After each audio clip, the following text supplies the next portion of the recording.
नमस्कार मित्रांनो, श्रीमंत कट्ट्यावरती आपल्या सर्वांचं पुन्हा एकदा स्वागत आहे। मी सुजित साठे आपल्या सर्वांचं स्वागत करतो।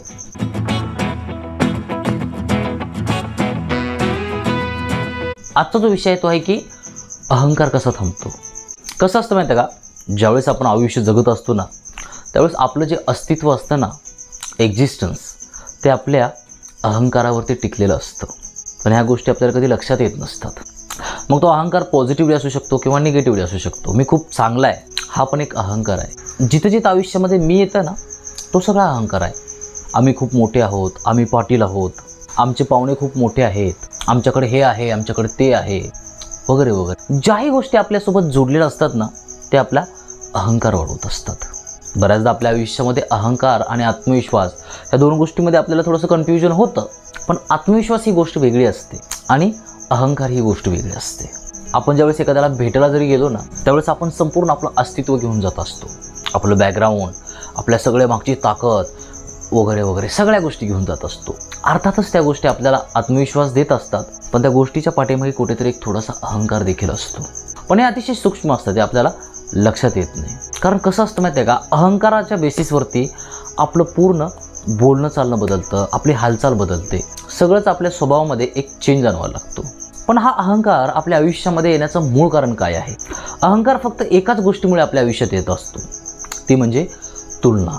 आपण 24 तास सतत आपण एकमेकांशी तुलना करत असतो। आपल्यापेक्षा भारी आहे का, आपल्यापेक्षा खाली आहे का?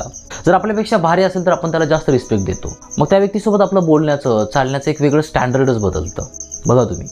पण आयुष्यामध्ये जर आपल्याला आपला अहंकार घालवायचा असेल ना, तर पहिल्यांदा आपल्याला आपली तुलना करायचं बंद केलं पाहिजे। पण कसं असतं माहिती आहे का, आपली जडणघडणच तुलना करत करत झालेली असते। आपल्या अपब्रिंगिंगमध्ये त्या सगळ्या गोष्टी झालेल्या असतात। ज्यावेळेस आपण लहानपणी शाळेत जातो, त्यावेळेसच आपल्याला शिकवलं जाते की तुला किती मार्क्स पडले, तू फर्स्ट का नाही आला।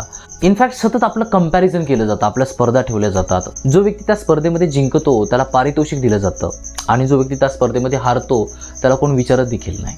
आणि आयुष्यामध्ये इथूनच कुठेतरी एक तुलनेची सुरुवात होत असते। आयुष्यामध्ये आपल्यापेक्षा एखाद्याला जास्त मार्क पडले, आपल्यापेक्षा कमी मार्क पडले, आपण खूप भारी आहोत, आपण खूप कमी आहोत, आणि ह्या सगळ्या गोष्टींमुळे आपलं एक नेचर बनत जातं। पण कधीतरी जेव्हा आपण आयुष्यामध्ये पुढे जातो ना, त्यावेळेस मग ह्या सगळ्या गोष्टींना घेऊन जात असतो।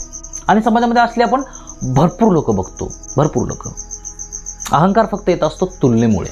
मग जर एखादा व्यक्ती आपल्यापेक्षा वरचढ असेल, स्ट्रॉंग असेल, बलाढ्य असेल ना, मग तिथं आपण नमून राहतो। पण आपल्यापेक्षा एखादा जर कमजोर असेल तर मग त्याच्यावर आपण वर्चस्व गाजवत असतो। आणि हे बाय डिफॉल्ट होत असतात गोष्टी। एखादा कमजोर व्यक्ती आला ना की आपलं सगळंच बोलणं चालणं सगळ्याच गोष्टी बदलतात ऑटोमॅटिकली। आणि एखाद्या वेळेस आपल्यापेक्षा मोठा माणूस येतो ना, त्यावेळेस आपण असं करून जातो, नमस्कार साहेब, बोला, काय म्हणता, वगैरे वगैरे। आणि ह्या गोष्टीचा अनुभव आपल्याला दररोज येत असतो। ज्यावेळेस आपण एखाद्या मोठ्या अधिकाऱ्याकडे जातो, त्यावेळेस आपली अवस्था अशीच असते, नमस्कार साहेब, बोला, माझं एक काम होतं, वगैरे वगैरे। मग गल्लीमध्ये आपण किती जरी मोठा वाघ असलो, तिथे जाऊन असंच करावं लागतं आपल्याला। आणि अहंकारच्या बाबतीत आणखी एक गोष्ट सांगू का, अहंकार फक्त आपण ओळखीच्या लोकांना शो करत असतो। ओळखीच्या लोकांजवळच गेल्यावर आपल्यामध्ये चेंजेस होत असतात। जो व्यक्ती आपल्याला ओळखतच नाही, ज्याचं आपलं कसलं संभाषणच नाही, त्याची आपली ओळखच नाही, मग त्या व्यक्ती आपल्याजवळ आला काय, लहान असला काय, मोठा असला काय, आपल्याला काही फरक पडत नाही। अहंकार आपल्या आयुष्यात येतो तो फक्त तुलनेमुळे, तोही आपल्या ओळखीच्या लोकांच्या। बऱ्याचदा लोक म्हणतात की अहंकार नसायला पाहिजे, वगैरे वगैरे। पण अहंकारावर आपलं अस्तित्व टिकून असतं। आपल्या बोलण्यात, आपल्या चालण्यात, आपल्या प्रत्येक गोष्टीमध्ये आपला अहंकार कुठेतरी इन्क्लूड झालेला असतो। ज्यावेळेस आपल्याला एखादा व्यक्ती रिस्पेक्ट देतो ना, त्यावेळेस आपल्या आतमध्ये काय चालू असतं हे आपण बघितलं पाहिजे, आणि तोच अहंकार असतो। आपली छाती कशी फुगते आतून, आपल्याला कसं भारी वाटायला लागतं, यार आपल्याला गावामध्ये मान सन्मान आहे। पण ह्या ज्या बारीक गोष्टी असतात ना, त्याच आपल्यामध्ये अहंकार पैदा करत असतात। मग आपण कुठे जरी गेलो तर त्याच आविर्भावाने जगत असतो। पण आयुष्यामध्ये तर आपल्याला अहंकार बाजूला करायचा असेल ना, तर आपल्याला लोकांसोबत तुलना करणं सोडलं पाहिजे। आपल्याला जर तुलना करायची असेल ना, तर आपण फक्त स्वतःशी तुलना केली पाहिजे। दुनिया काय करते आहे, काय करत नाही, समोरचा व्यक्ती काय करतोय, काय करत नाही, ह्या गोष्टीपासून जेवढं आपण लांब राहत ना, तेवढं आपण आयुष्यामध्ये अहंकारापासून दूर राहतो। कारण आपल्या आयुष्यामध्ये तुलनाच येत नाही ना, आपला जो फोकस असतो तो पूर्ण आपल्या ग्रोथवरती असतो। त्यामुळे आयुष्यामध्ये एखादी गोष्ट जर आपल्याला मोठ्या लेवलला अचीव करायची असेल, जर ॲक्च्युअलमध्ये आपल्याला आयुष्य आनंदाने जगायचं असेल ना, तर आपल्याला लोकांसोबत तुलना करणं हे थांबवलं पाहिजे। ज्यावेळेस आपण ॲक्च्युअलमध्ये असं जगायला लागतो ना, त्यावेळेसच मग आपल्या आयुष्यामध्ये खरा आनंद मिळत असतो।